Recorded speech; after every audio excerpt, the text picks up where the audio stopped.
Hey guys, so last night I went to the theaters and saw another double feature. What a shock. Um, this time I kind of paid the price because I have a freaking broken toe now. If you're wondering how I got a broken toe at the movie theaters, I just, uh, when I was seeing my second movie, I was walking down little bit of stairs trying to get to my seat, and I stepped on my foot or stepped on the ground the wrong way or something like that, and twisted my toe or foot or something. I don't know what the hell happened. It's black and blue now. I'm in a lot of pain. Actually, not as much as I was like last night. Like hell, sitting for the second movie was kind of hard to do because I had to kind of like just forget about the pain and try to watch the movie. Um, anyways, first movie I saw before I broke my toe was Finding Dory. This is one of the most highly anticipated films of the year, easily.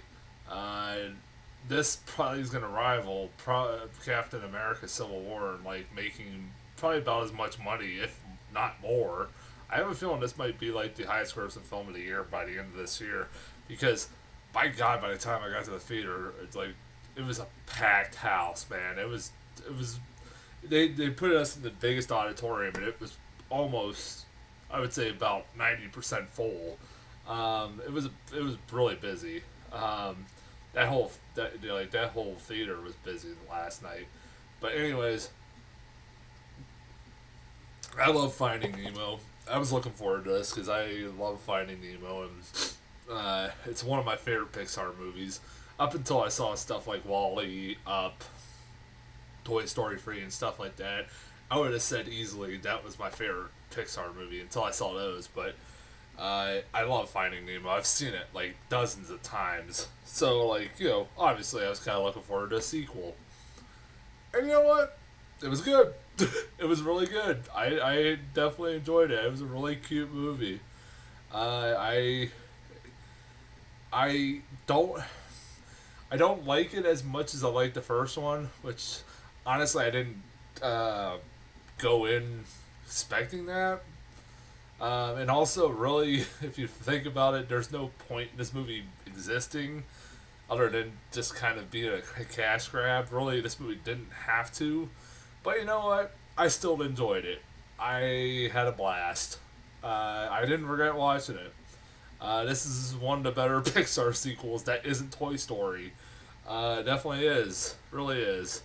Pixar's sequels are hit and misses, although I wish they would go back to just making original animated films, but if you look at their lineup over the next few years, it's a lot of sequels, including Cars 3, for fuck's sake, because that's what we really want.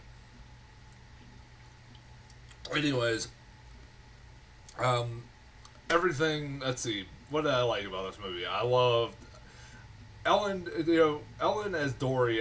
Like I said, it's been a while since I've seen Finding Nemo, but like I was watching this Finding Dory, and like Ellen's great in this movie as Dory. Like it's a perfect fit for like her to be voicing this kind of character, and this is one of those characters that like yeah, it was a side character, and she is the main character in this movie. Really, Nemo and Marlin are just side characters in this.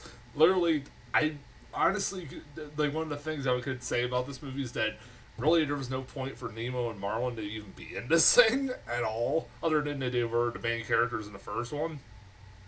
Because there's nothing, they do nothing with it in this movie at all, like other than trying to find Dory.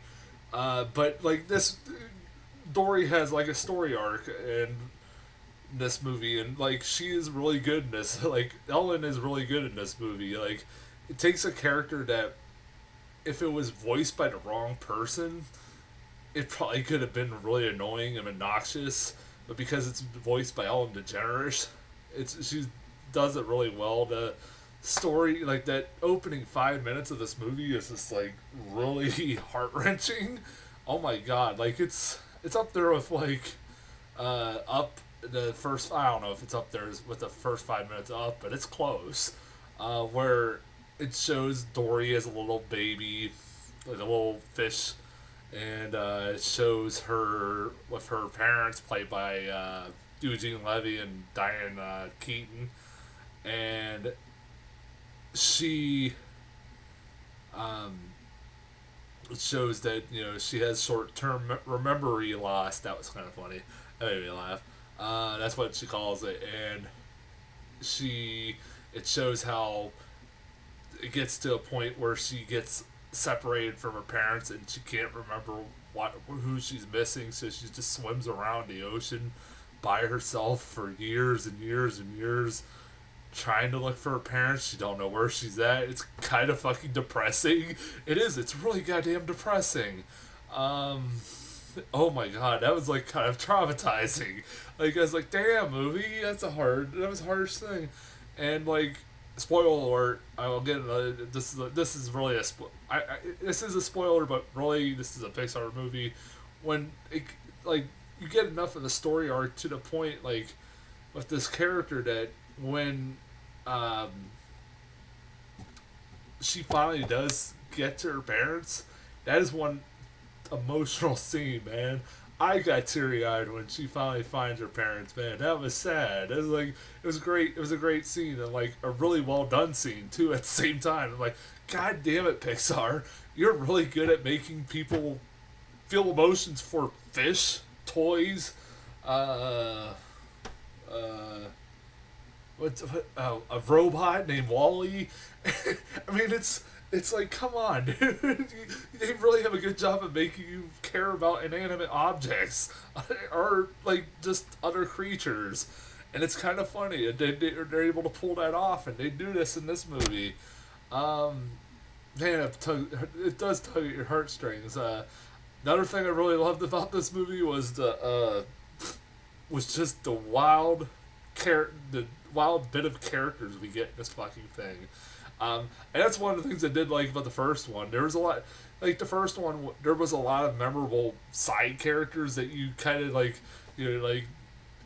I love the sharks that were in AA. Like everybody, I also love the mine. Those are my favorite, best mine seagulls. They do pop up in one scene. They just fly over, and all you hear is mine, mine, mine, mine. Um, there's just like there's a lot of that in this movie, like a little references to the first one.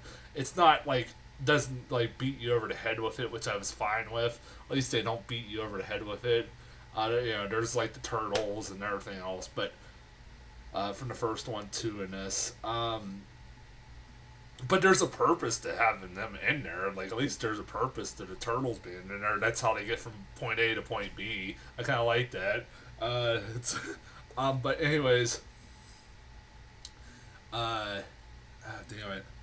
Uh, some of the characters I really liked in this thing that were new characters. I did like the. I liked the octopus Hank, who for the longest damn time, the whole movie, honestly, I was trying to figure out who was voicing him. I swear to God, at one point I was thinking it was Michael Keaton voicing him, which I was like, that'd be awesome. No, it's Ed O'Neill, and he does a really good job. And for some reason, like I said, he sounded like um, Michael Keaton, and I was like parts of that. But once you find out it's Ed O'Neill, you're like, okay, yeah, I could see that. Um, that was awesome. Like I love that. Like he was a really funny character. Like he keeps getting annoyed by Dory, but he continues to help her throughout this whole thing because this is the best part. One of the better parts of the movie is that he uh, all Dory's at first in this um,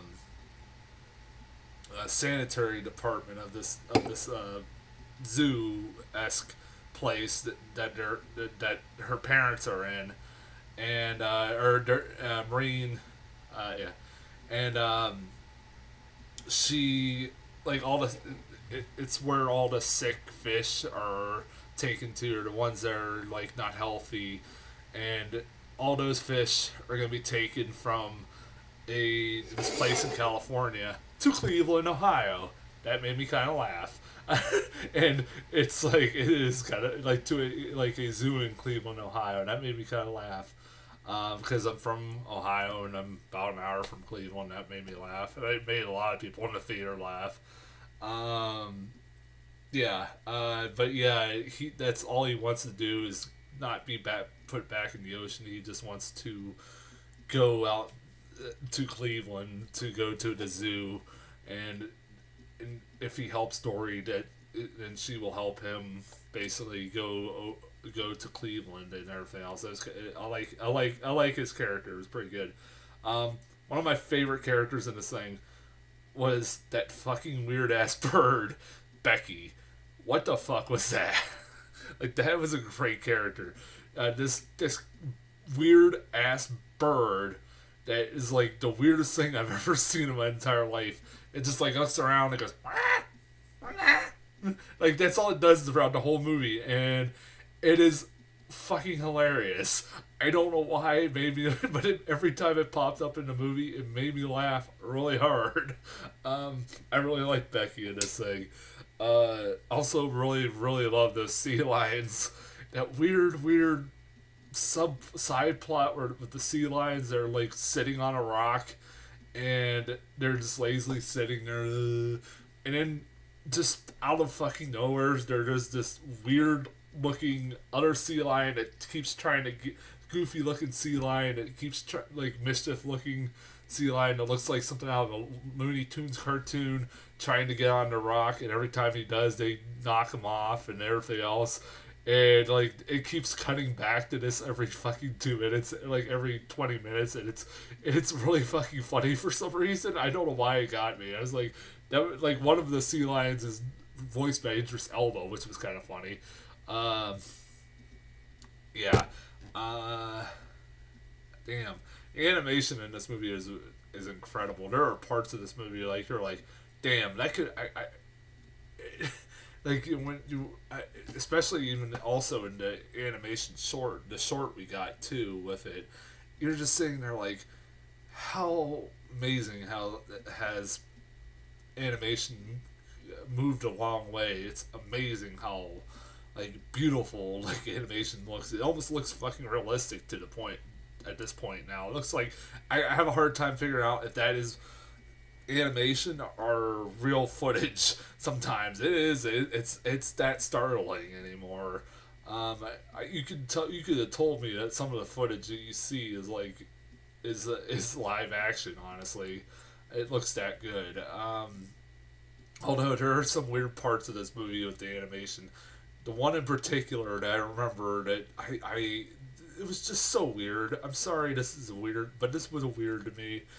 The Dory's father, played by Eugene Levy, has a giant fucking forehead. What the hell? Why? If I had only been bothered by this, it's like this giant blue forehead on it, and like it looks really weird.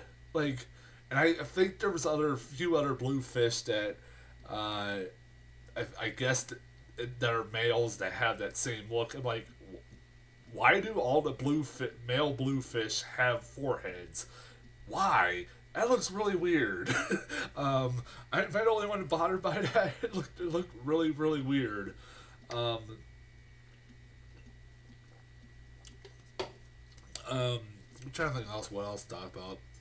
Oh, um, another scene that I really loved was the it was that kid zone scene. Holy Christ! If you, there's a scene in this movie where they're going from like uh, exhibit to exhibit trying to find Dory, or yeah, Nemo, or not Dory. Dory is going from exhibit to exhibit to try to find her family, and her and the squid Hank land in the kid zone, and I swear to God, that was like a horror movie. What ended up happening is what could have easily been like a horror movie. Like, it made me think of Sausage Party and how Sausage Party is making fun of stuff like this. Like, it's horrifying. Like, there's like these fish cowering in fear, like trying to hide from these kids that just like boom, like just grab them and just do these ungodly things to these fish. Like, it's kind of hilarious. It was really it was really alarming. I'm like, what the fuck, movie? That was pretty horrifying. That was a really funny. That was a great scene. Um, that was like that kind of went in some dark territories. Um, also, I forgot to mention I like those two whales. The one nearsighted whale, the or Destiny was her name, and the other one that has a huge head. Who I forget, that was a pretty funny bit. Those were two really good characters too. Um, those were pretty funny characters in this film too. Like I said, the only complaints I had were, probably that this movie was pointless and it didn't need to exist, but whatever. I like there are a lot of sequels that don't have it. There's no point to it existing, but they're still good sequels. Uh, I do recommend Finding Dory. It's a really good family flick. I really did. I like. It's probably gonna be one of the best kids films of the year. I think Zootopia is better. I hope I'm not the only one who thinks that, but I think Zootopia is a hell of a lot better than this. But this is a close second. I'll leave it at. I do highly recommend it. As far as trailers go, shit. Word. I got Mona. This is a Samoan animated feature, or an animated feature film, new Disney animated feature film about Samoan heritage and shit like that. It looks like starring The Rock, which I'm like, I don't know if that's racist or not, but whatever. It kind of looked funny from the trailer. It looked kind of funny. The Rock telling us mythological tale of like his character and stuff like that. That was kind of funny, like with tattoos that were dancing on his chest and stuff like that. It looked kind of funny. It, like I said, The Rock looked like he could be fun in that movie, but like I said, I was like, I don't know if that's racist that he's playing it, but anyways, I know I'm probably thinking way too much into that. Ice Age Collision Course. This is a new trailer I got for that. Again, the best parts of this movie, the only best parts of this trailer were when Scrat was on it, and that's usually the best parts of the movie. Like at the end of the trailer where Scrat is getting hit by that door was probably the most I laughed at. That's it. Like none of this. I'm not that big of a fan of Ice Age. I mean, I know I'm not their target audience, but I love Scrat though. I wish they'd just make a movie about Scrat, for God's sakes. Surprisingly got a new trailer for Ghostbusters. I didn't know there was a new trailer. Um, that this from this trailer, honestly, at this point, I'm just kind of giving in. I'm like, fuck it. I'm just hoping this is gonna be good. I'm not gonna be disappointed, but I'm not going with high expectations. This trailer was fine. Probably out of the 3 trailers we got, this is probably the best one. But it still doesn't really sell me that much on it. I'm going in with very low expectations, but I'm hoping for the best. So I love Ghostbusters enough that I want, and I like Paul Feig as director. I hope it's good. Storks. This was a weird trailer. This is a new trailer I got. This shows more of the story. It's about. There was a couple laughs I had in this trailer, which were the one I laughed the most at was I think who's playing Kelsey Grammer's playing the leader. Like the storks are now delivering like packages instead of babies now, and because they're out of the baby business, and somehow a baby kind of gets in their midst and without their knowledge, and one girl and a stork are trying to deliver the baby without their knowledge, and that's the story. Weird. But I like the part of the movie where the part of the trailer where Kelsey Grammer's talking about how he's like he said he's like, yeah, his or his son comes in and he's asking him, why are you in a glass box in your, why is your office in a glass box? And he said, you know why, that the storks, can't see glass. And next thing you see is just the stork run right into the glass. That made me laugh. He's like, it's a power play. Like, that's kind of funny. That I don't know about that. Other than that joke, that was the only thing I laughed at. Of course, I got the goddamn Secret Life of Pets trailer, the same trailer I've gotten a million damn times. Ugh, like I am tired of seeing that trailer. Um, Middle school, I got a new trailer for middle school, the worst years of my life. That's all I gotta say about it. It's like, Um, gotta find it funny that the only thing I found funny was that the principal's name was Dwight, and he seemed like if Dwight was from The Office was a principal, this is what you would get. Um, and it's like about a kid who just like he's trying to take over a school from his principal. It's a story you've seen and done a million times, done before. And the last trailer is the goddamn.